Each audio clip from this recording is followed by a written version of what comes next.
Hello team, welcome to another ATP Geopolitics video with myself, Jonathan M.S. Pearce. This is going to be a relatively short video where I'm going to talk about the strikes on Venezuelan boats that have taken place that are insanely illegal.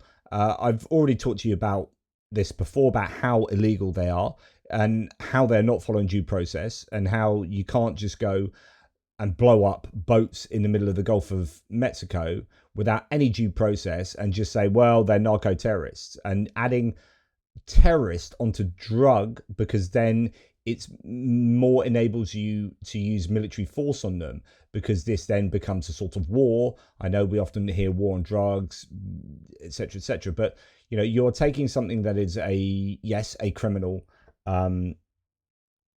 procedure, and then you are attaching non-due process capital punishment to it, so that you are killing these people. As I've said to you before, we wouldn't allow our governments to send missiles into a house across the road if it was suspected that there are terrorists in the house. I mean, you don't know, there are kids in there as well, hiding in the cupboards or whatever. If there's a granny there, you don't know who was on these boats. There's no information. There's no proof being provided. There's no due process being followed. This is against international law, and it's against the law of warfare from the America's own guidebooks on how to conduct war. So this is all forms of illegal. Now, you might look at that and say, well, I think it's good that they're doing that because these guys are providing all sorts of horrible drugs to the United States. Okay, fair enough. If you want to diverge here, I talk about legality sometimes being different from morality. Sometimes it aligns, but sometimes we say, well, I know it's illegal that they did that, but actually it's a good thing that happened. And we can have a nuanced discussion about that. But the thing is, you don't know that these are drugs runners. In fact, and we're going to talk about this in a second. Well, in fact, we'll talk about this now. So the first boat, apparently there is 4 of these boats have been blown up now. There were 11 people on board the first boat, apparently, which is not a drugs running boat. If you've got 11 people, you've got no space for drugs. And it was actually a turnaround was going back the other way. And now we hear the Colombian president is saying that that boat was carrying Colombians, not even Venezuelans. Now, the American government has denied this. They slapped this down, but okay, prove it. Somebody, you know, there needs to be evidence that these people were who you say they are in order to justify blowing them up. But even if you do that, it still doesn't justify blowing them up. Like, it's still illegal, even if they were drugs runners. You can't just blow them up. That's, you know, these are citizens of another nation, etc., etc. Anyway, Trump administration said it is attacking boats and killing their occupants because they're smuggling drugs from Venezuela to the United States. President Gustavo Petro of Colombia said on Wednesday that his government believed one of the boats recently bombed by the United States in its campaign against alleged drug traffickers had been carrying Colombian citizens. A new war zone has opened up the Caribbean, Mr. Pedro wrote on X. Signs show that the last boat bombed was Colombian, in fact, so that's not the first boat, but the last boat with I mean, that there are so many boats, we don't know which one he's talking about necessarily, tells you there's something pretty dodgy going on here. Was Colombian with Colombian citizens inside. I hope their families come forward and file a complaint. Absolutely incredible. And of course, I've talked to you about this opening the door. It's a slippery slope. If you designate these as terrorists and then say, well, we can kill them because they're terrorists, they're narco-terrorists, then the designation of Antifa as terrorists now means that political opposition in the US are now terrorists, and they're extremist terrorists. So on this logic, you can kill them. And they just look like hippie liberal political activists with spray painted basements. There's no such singular organization as Antifa. I wonder if you're attacking Antifa this much, does that mean you're pro-fa? Are you pro-fascism now?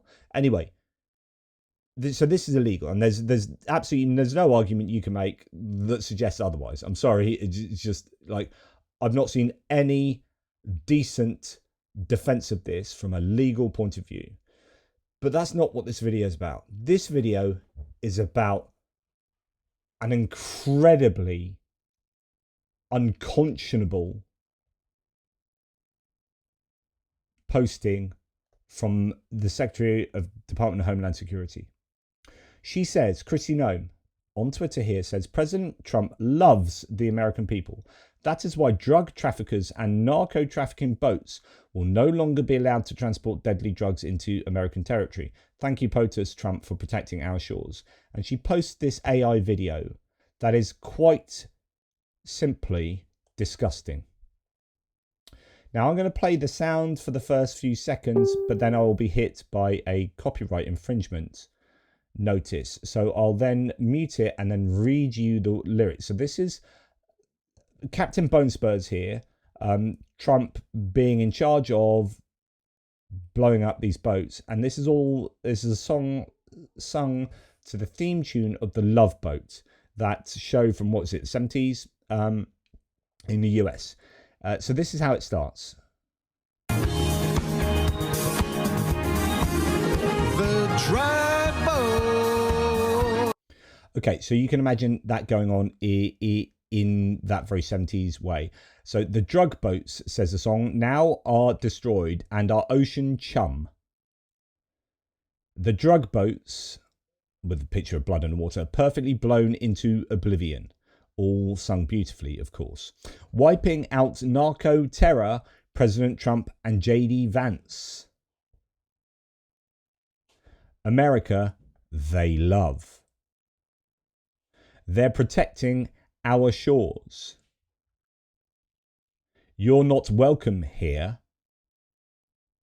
We're declaring war. Interesting.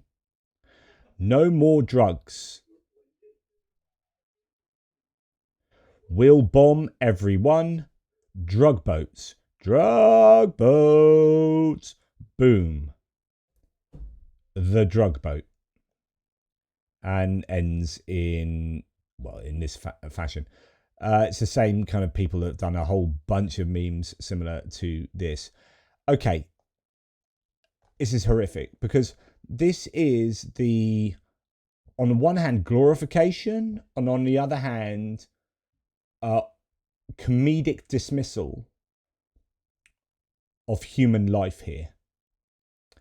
They have blown up these people with no due process, have provided absolutely no evidence to the general public that these are the people they say they are. They are illegally killing them.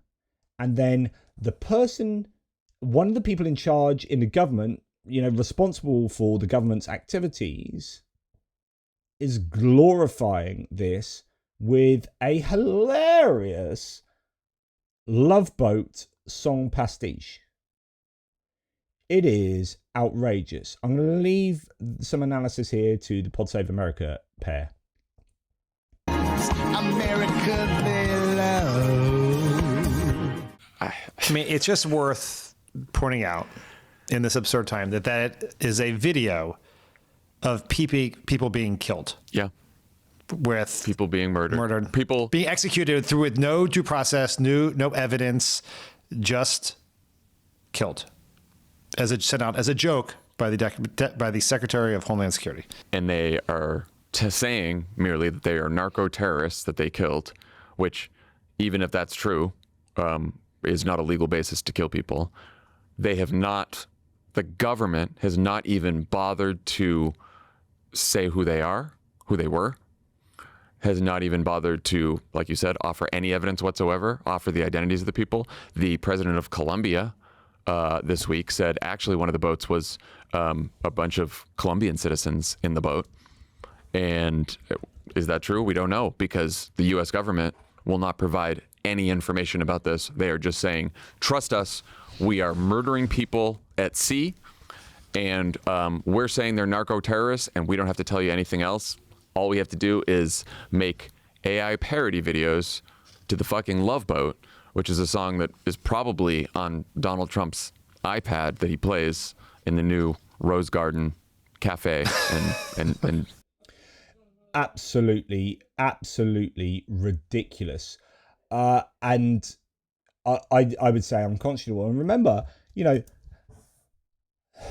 we can go back to 2001 when a Cessna was shot down, when the Americans were sure that these people were drugs runners, or there might have been a little bit of not quite sure what. It was shot down on the behest of the CIA, and they happen to be Christian missionaries.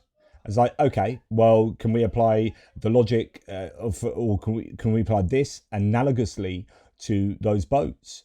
Because how do we know that the people on those boats weren't filling the gap? Yeah, it is absolutely incredible that the United States government seems to be in a position where they can not treat anything with due respect, with due seriousness. This is all a joke. That this is just the time to post memes, and you have freaking secretaries of state posting comedic memes of people getting killed.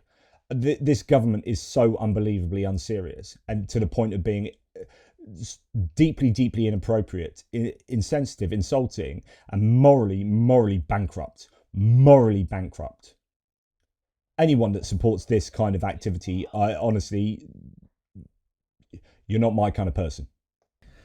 Like I said to you before about this chap I've been arguing with somewhat on my threads, and I did a video about the Nobel Peace Prize and comparing Obama to Trump and drone bombing campaigns. It's like I stopped arguing with young Earth creationists some years back because we're just speaking different languages, and if you don't start arguing from a foundation of a knowledge of the world that we share, like how basic science works, then we can't argue up here. This is all pointless because we are never going to reach any. Like I can't.